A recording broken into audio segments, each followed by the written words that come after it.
Ignition switch চেপে অথবা চাবি ঘুরিয়ে গাড়ির ইঞ্জিনকে স্টার্ট করতে ইঞ্জিন স্টার্টিং সিস্টেম ব্যবহৃত হয়। ইঞ্জিনের স্টার্টিং সিস্টেমে কী পার্ট থাকে এবং এটি কীভাবে কাজ করে তা নিয়ে বিস্তারিত আলোচনা করা হবে এই ভিডিওতে। ইঞ্জিন স্টার্টিং সিস্টেমের পার্টসমূহ হচ্ছে starter motor, starter solenoid, ignition switch, battery. একটি পাওয়ারফুল ডিসি ইলেকট্রিক মোটরের পিনিয়ন গিয়ার দ্বারা ইঞ্জিনের ফ্লাইহুইলের রিং গিয়ারকে ঘোরালে ইঞ্জিন স্টার্ট হয়।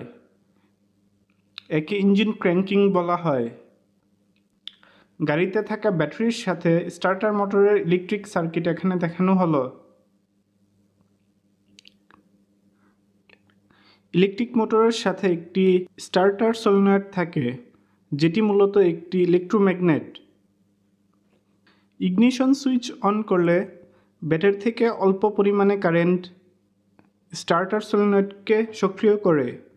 সলিনয়েডে ইলেকট্রোম্যাগনেটিক ফোর্স তৈরি হয়ে সলিনয়েডের ভিতরে থাকা প্লাঞ্জার স্লাইড করে কপার কন্ডাক্টর যুক্ত করে দেয়, ফলে অধিক মাত্রায় কারেন্ট প্রবাহিত হয়ে স্টার্টার মোটরকে ঘোরায়।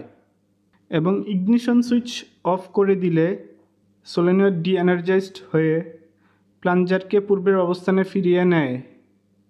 একই সাথে স্টার্টার সলিনয়েড আরেকটি গুরুত্বপূর্ণ কাজ করে।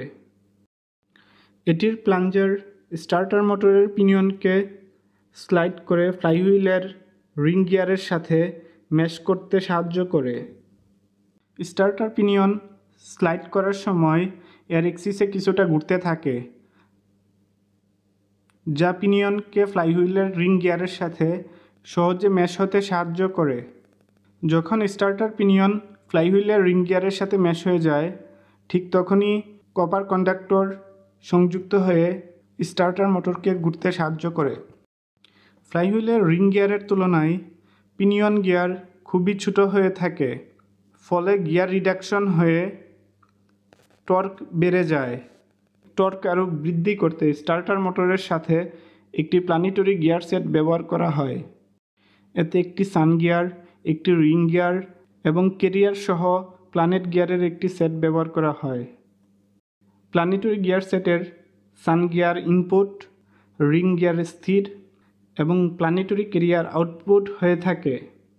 এতে করে 7:1 হারে গিয়ার রিডাকশন করে টর্ক বাড়িয়ে দেয়, যা অতি সহজে ইঞ্জিনের ফ্লাইহুইলকে ঘোরাতে পারে।